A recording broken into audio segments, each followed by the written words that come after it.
Hey guys, j'espère que vous allez bien, bienvenue sur ma chaîne, moi c'est Elena et aujourd'hui on se retrouve pour une nouvelle vidéo où je vais vous parler de mon expérience dans le secteur du luxe. Et on va parler d'un nouveau groupe dans l'industrie du luxe, d'un groupe très important puisque c'est le groupe Richemont. Alors la semaine dernière je vous ai parlé en fait de mon expérience au sein de Moet & Cie et je vous ai aussi fait découvrir un nouveau secteur, une nouvelle industrie finalement du groupe LVMH. Et cette fois-ci on continue avec les découvertes de nouveaux secteurs dans l'industrie du luxe puisqu'on va découvrir le groupe Richemont. On va aussi découvrir l'industrie de l'horlogerie et de la joaillerie. Je me suis aussi dit que cette vidéo pouvait être utile et était aussi importante parce que dans le secteur du luxe, il n'y a pas que le groupe LVMH, mais il y a bien entendu énormément d'autres maisons de luxe et d'autres groupes de luxe. Et ça me semblait du coup important de vous parler en fait du groupe Richemont qui a lui aussi énormément de marques, notamment une marque mythique qui est Cartier. En effet, j'ai eu l'opportunité de travailler en fait pour cette maison de joaillerie et d'horlogerie du groupe Richemont. Et on va voir tout ça dans cette vidéo.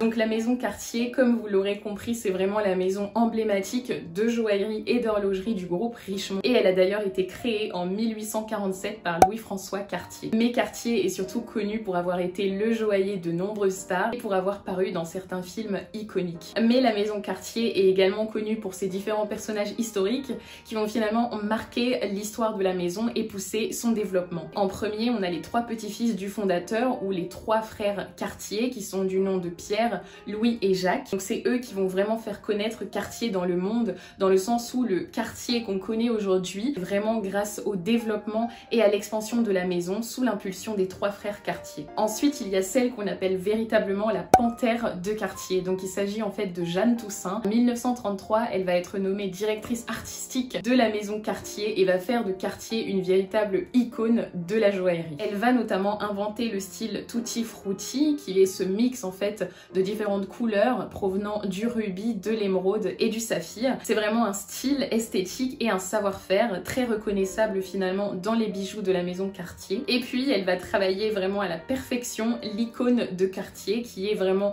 la panthère, le félin, et c'est d'ailleurs un emblème qu'on retrouve dans énormément de métiers et de savoir-faire de la maison Cartier tels que la joaillerie mais aussi l'horlogerie, la parfumerie et la maroquinerie. Ce modèle de la panthère qu'on voit finalement dans énormément de métiers et de catégories de la maison Cartier, c'est vraiment l'identité même de la maison, un peu comme le serpent, c'est l'identité de la maison Bulgari. Ah, est-ce que je ne viendrai pas de dévoiler l'identité de la prochaine vidéo ?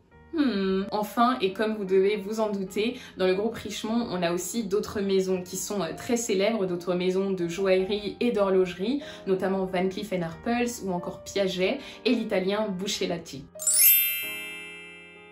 Alors comment j'ai postulé et comment j'ai été recrutée? Alors une chose à savoir, c'est que dans le groupe Richemont comme dans le groupe LVMH, il y a beaucoup de maisons et évidemment il y a tout le temps des offres tout au long de l'année. Et de ce fait, il y a vraiment des moments propices pour postuler à des alternances, à des stages ou encore à des CDD et des jobs d'été. Donc pour postuler, il n'y a vraiment rien de plus simple, il faut tout simplement se rendre sur le site de richemont.com. Moi c'est ce que j'avais fait pour obtenir ce stage, j'étais vraiment allée sur le site et j'avais regardé les différentes offres qui m'intéressaient, notamment en digital et en communication. Alors évidemment, je me suis pas contentée que de postuler chez Cartier. C'est vrai que j'ai postulé également à d'autres maisons de joaillerie, mais disons que mon choix numéro 1, vraiment mon choix de cœur, ça restait Cartier. Je voulais vraiment travailler pour ce joaillier emblématique. Comme je le dis souvent dans mes vidéos, finalement le schéma est toujours le même. D'abord un premier entretien en fait avec la RH ou le RH, où là on a vraiment parlé de mes compétences, de mon intérêt pour le luxe, pourquoi je voulais travailler pour la maison Cartier. Ensuite, j'ai encore attendu environ une semaine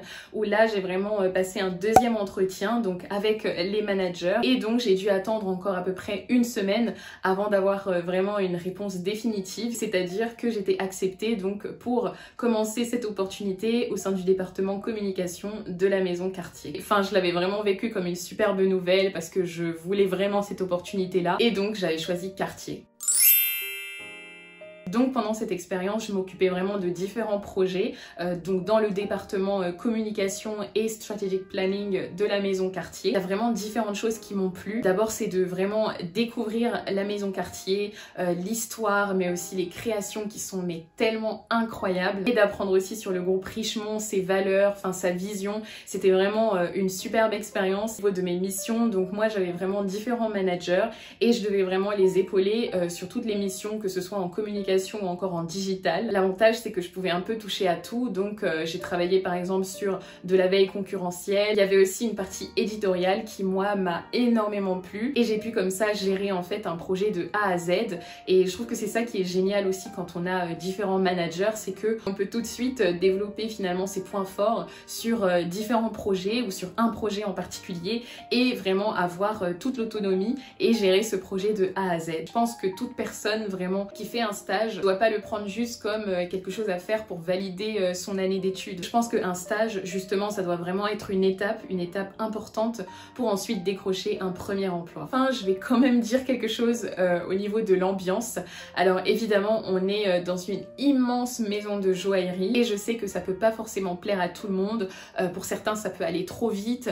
Donc voilà, renseignez-vous bien et n'oubliez surtout pas de poser des questions aussi en entretien d'embauche. C'est vraiment à ça que ça sert. Et si jamais vous êtes intéressé par Cartier, n'hésitez pas non plus à me contacter. Ça y est les amis, c'est la fin de cette vidéo.